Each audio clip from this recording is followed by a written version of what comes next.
Hi friends, ఈరోజు వచ్చేసి broccoli అనమాట. మొత్తం ఒక క్యారెట్ ఇప్పుడు బాయిల్ చేసి పెట్టాను. ఇప్పుడే ఇట్లా బాయిల్ చేసి పెట్టుకుంటే ఏంటంటే నేను కొబ్బరి నూనె అనమాట.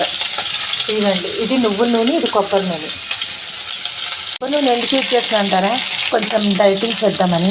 ఇంటి మసాలాలు వేయట్లేదు. ఇప్పుడు ఒక టమాటా, పెద్ద సైజు టమాటా తీసుకున్నాను. తొక్క చేసేటప్పుడు ఉప్పు కూడా కొంచెం తక్కువ వేసుకోవాలి. సాల్ట్ తక్కువ తినాలి. పసుపు కూడా కొంచెం తక్కువ వేసుకోవాలి, ఎక్కువ తినకూడదు. అంటే మనం రైస్ తక్కువ, కర్రీ ఎక్కువ తింటాం కాబట్టి కారం తక్కువ వేసుకుంటే కర్రీ అయిపోయింది కదా, సాఫ్ట్గా అయిపోయింది. చూడండి టమాటా. ఇప్పుడు ఉడకపెట్టుకుని అవి వేసేసుకుందాం. ఇది ఒక్కసారి ట్రై చేసి చూడండి, హెల్త్కి చాలా మంచిది. ఆల్రెడీ బాయిల్ చేసేసుకున్నాం కాబట్టి 10 నిమిషాలు ఒక గ్లాస్ వాటర్ వేసేసుకొని ఉడికించుకో. బ్రోకలీ బటరు ఎల్లుల్లిపాయ వేసి సింపుల్గా కూడా రొట్టెలోకి, లేకుంటే ఏం వేసలేదు, వెజ్ మసాలా అనమాట. కొంచెం మూత పెట్టుకొని ఒక్క ఉడికించుకున్నాం.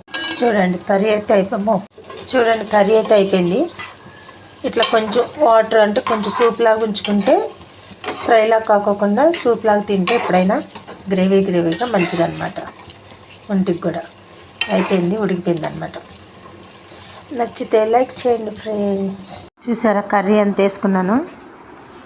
ఇది బ్రౌన్ రైస్, ఇది కర్రీ. నచ్చి